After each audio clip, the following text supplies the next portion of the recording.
2026 সালে বাংলাদেশে জনপ্রতি সর্বনিম্ন ও সর্বোচ্চ ফিতরা কত টাকা? পরিবারের ছোট শিশু ও নবজাতকের জন্য কি ফিতরা দিতে হবে কিনা?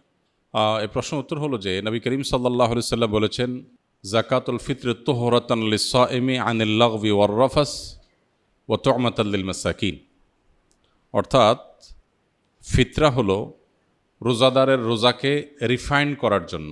রোজাদার রোজা রেখে ভুল কিছু বলে ফেলে, অহেতুক কোনো কথা বলে ফেলে, কোনো কাজ করে থাকে যেটার ফলে রোজার গুণগত মান ক্ষুণ্ণ হয়, এ সকল ত্রুটি বিচ্যুতি থেকে রোজাকে পরিচ্ছন্ন এবং পবিত্র করবার জন্য ইসলাম ফিতরার বিধান দিয়েছে।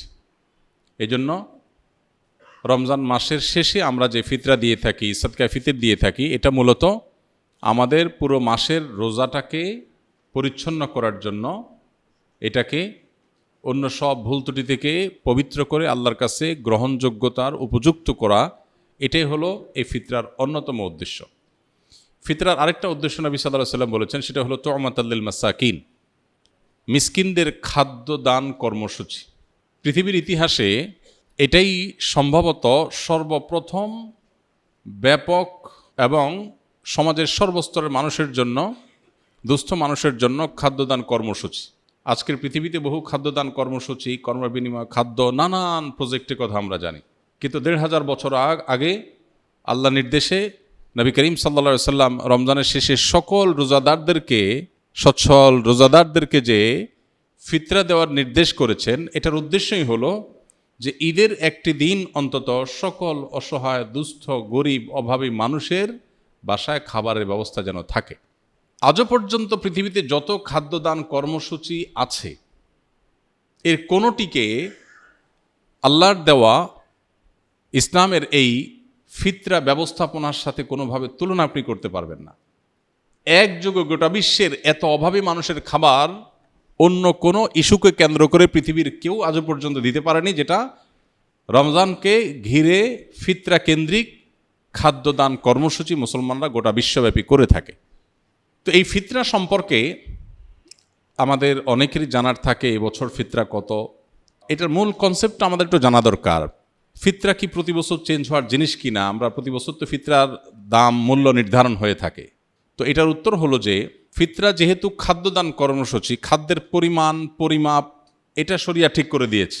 খাদ্যের মূল্য দিয়ে যদি ফিতরা আদায় করা হয়, তাহলে সেক্ষেত্রে খাদ্যের মূল্য তো উঠানামা করে, সেই হিসেবে ফিতরা কত হয় এক এক বছর এক একটা হতে পারে। নবী করিম সাল্লাল্লাহু আলাইহি সাল্লামের হাদিসে গম, আটা, যব, খেজুর, কিশমিশ এই সমস্ত খাবার দিয়ে মূলত ফিতরা দেওয়ার নির্দেশনা নবী সাল্লাল্লাহু আলাইহি সাল্লাম দিয়েছেন। এখন এই খাবার কি পরিমাণ দিতে হবে, এখানে আগের যুগে যে খাবার মাপার যে বিভিন্ন পাত্র ছিল, ধামা জাতীয় বিভিন্ন সাইজের, সেই পাত্রের পরিমাপের মধ্যেও একই পাত্র এক এক এলাকায় এক এক রকম ছিল। এরপর ভিত্তি করে সামান্য এদিক সেদিক একটু কম বেশি এর পরিমাপ এর ব্যাপারে ওলামাদের মত পার্থক্য আছে। তো আমরা যেহেতু ইস্যুতে সাধারণত যেটা সবাই করি, সতর্কতামূলকভাবে একটু বাড়িয়ে আমরা দিয়ে দিই। তো এই হলো ফিতরা ব্যবস্থাপনার মূল চিত্র। পরে এক সময় ফোকাহে কেরাম অনেকে গবেষণা করলেন যে নবী করিম সাল্লাল্লাহু আলাইহি সাল্লামের সময়কার পৃথিবীতে সাধারণত পণ্যের বিনিময়ে পণ্যের কেনাবেচা হতো, মুদ্রার বিনিময়ে পণ্যের কেনাবেচা খুবই কম হতো। এখন যেমন পণ্যের বিনিময়ে পণ্য, মানে কেউ চাল দিল, চাল দিয়ে সবজি নিল, এটা যেরকম খুব রেয়ার কেস, সে যুগে মুদ্রা দিয়ে কেনাবেচাটা খুব কম হতো। বিশেষ করে স্থানীয় বাজারগুলোতে মানুষ মুদ্রা দিয়ে পণ্য কেনাবেচা যেমন করত, আবার পণ্য দিয়ে পণ্য কেনাবেচা হতো।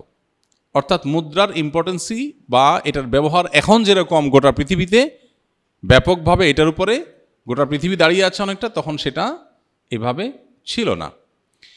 এখন গরিবের জন্য খাদ্য দেওয়ার চাইতে নগদ টাকা দিলে তার সুবিধা অনুযায়ী খাদ্য কিনে নেবে, সেটা অধিকতর উত্তম কিনা, এটা হলো প্রশ্নের ব্যাপার।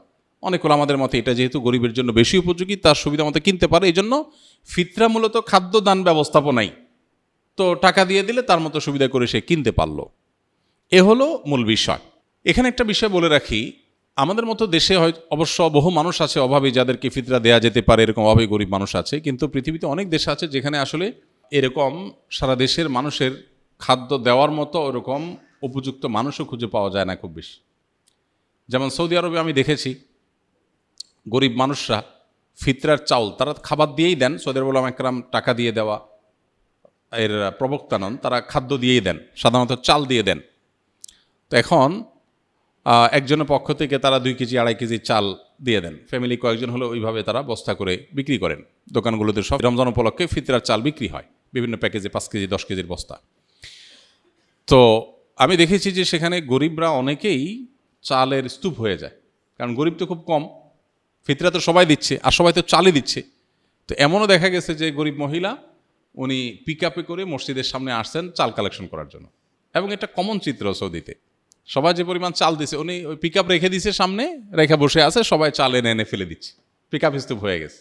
পরে এই চালটা কি হয়, বাংলাদেশি ইন্ডিয়ান যারা সেখানে শ্রমিক বা প্রবাসী আছেন, অনেক সময় দেখা যায় যে চাল দাতা কিনেছেন 30 রিয়াল দিয়া, ওইটাই মহিলা বিক্রি করতেছে 15 রিয়ালে, প্রবাসী বাংলাদেশি বা অন্য যারা আছে তারা সেটা কমে কিনে নেয়। তো এটাতে দিন শেষে আসলে ওই যে গরিব যে তার ক্ষতি হলো, অর্থাৎ লসটা মূলত তার হলো। এটা একটা বাস্তবতা।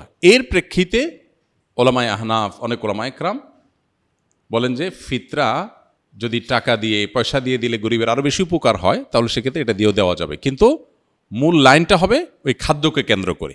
কথাটা বোঝা গেছে? তো সেই হিসেবে এই বছর সম্ভবত 110 টাকা সর্বনিম্ন, কারণ ওই যে ফিতরা তো কিশমিশ দিয়ে দেওয়া যায়, গম দিয়ে দেওয়া যায়, খেজুর দিয়ে দেওয়া যায়, অতএব ভ্যারি করে। যখন আপনি সবচেয়ে ভালোটা দিয়ে দিবেন, পরিমাণও কম বেশ আছে, এক একটা এক পরিমাণ, তো সবচেয়ে ভালোটাতে যখন দিবেন তখন দাম অনেক বেশি হবে। এই জন্য সর্বোচ্চ ফিতরা এবার ধার্য হয়েছে সম্ভবত 2800 টাকা, আর সর্বনিম্ন 110 টাকা। তো এই যে টাকা, আপনি কি টাকা দিবেন নাকি খাদ্য দিবেন? এটা যদি বলেন, আপনি যদি কোনো গরিবকে খাদ্য দিলে তার উপকার হবে আপনি জানেন, কোনো সন্দেহ নেই। আমার দেশে বহু গরিব আছে যাদের খাবার দিলে, আসলে চাল কিনে দিলে, ডাল বাজার করে দিলে তার উপকার হয়, তো আপনি খাদ্য দিয়ে দিবেন। আমি ব্যক্তিগতভাবে সাধারণত ঈদকে কেন্দ্র করে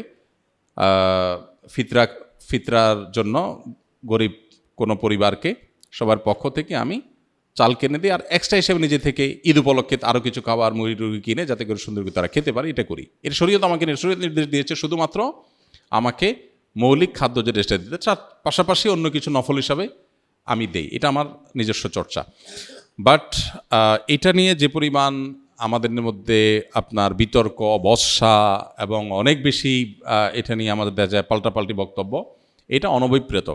ওলামাদের এই সমস্ত ইজতিহাদি বিষয়গুলোতে, গবেষণাগত বিষয়গুলোতে একেবারে আপনার জাবর কেটে কোনোটাকে সঠিক কোনোটাকে রং বলে আমরা সাধারণ মানুষ অন্তত সোশ্যাল মিডিয়াতে এটা নিয়ে পাল্টাপাল্টি করা কোনো অবস্থাতে উচিত না বা গ্রহণযোগ্য না। আর ফিতরা দেওয়ার ক্ষেত্রে বাচ্চাদের পক্ষ থেকে ফিতরা দিতে হয়। ফিতরা পরিবারের কর্তা যিনি, তার পরিবারের সকল সদস্য যারা তার অধীনস্থ আছেন সবার তরফ থেকে তিনি ফিতরা দিবেন। এমনকি যে বাচ্চা ঈদের আগের দিন জন্মগ্রহণ করেছে, আর যদি তারপরে জন্ম হয় তাহলে তার জন্য ফিতরা নেই। মোদ্দা কথা, সকল পরিবারের সকল সদস্যদের তরফ থেকে ফিতরা হবে, তবে কেউ যদি মারা গিয়ে থাকে তাহলে তার তরফ থেকে ফিতরা প্রযোজ্য হবে না। নিজের আপন ভাই বোন বা আত্মীয় স্বজন যদি গরিব হয় তবে কি তাদের ফিতরা দেওয়া যাবে, নাকি মসজিদের ইমাম বা মাদ্রাসায় দেওয়া বেশি সওয়াবের? নিজের আপন ভাই বোন যদি, আত্মীয় স্বজন যদি গরিব হয় তাদেরকে ফিতরা দিতে পারেন, তাদেরকে ফিতরা দিয়ে দিবেন। আপনার নিকটাত্মীয়, প্রতিবেশী, এদেরকে খুঁজে দিতে পারলে সেটা বেশি ভালো। ফিতরা দেওয়ার সঠিক সময় কখন? ঈদের নামাজের পর দিলে কি তা সাধারণ দান হিসাবে গণ্য হবে নাকি ফিতরা হিসাবে আদায় হবে? ফিতরা দেওয়ার সময় হলো মূলত ঈদের চাঁদ দেখা যাওয়ার পর থেকে নিয়ে ঈদের নামাজ পর্যন্ত, ঈদের নামাজের আগে, ঈদের চাঁদ ওঠার পরে, এই সময়টা মূলত ফিতরা দানের সময়। এই সময় যেহেতু রাতের বেলা, গরিবকে খুঁজে দেওয়াটা যদি কারোর জন্য কষ্টকর হয় তাহলে সে 1-2 দিন 3 দিন আগেও দিতে পারে, সবল আমাদের মতে।